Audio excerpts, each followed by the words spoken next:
ఉండలేదు. రైతన్న పేరే గాని రైతుకు ఏది లేదు, అన్ని కష్టాలే రైతుకు. నాకు ఈ అప్పులేంది, ఎకరున్నర పొలం దున్నుకున్నందుకు ఈ అప్పులు, ఈ బ్యాంకు లోన్లు, 2 బోర్లు వేయించుకుంటే ఆ బోర్లు అప్పు రుణం తీసుకుంటే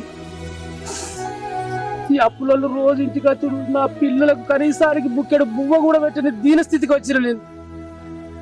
నేనంటూ లేకుంటే ఈ బ్యాంకు రుణమాఫీ అవుతుంది, నాకు రైతు బీమా పథకం వస్తుంది. ఆ డబ్బులతోనన్నా నా పిల్లలు ఆ మంచి చక్కగా బతుకుతారు, సంతోషంగా బతుకుతారు. అన్నిటికీ పరిష్కారం నా సావే. నేను బ్రతకలేదు, నేను బ్రతక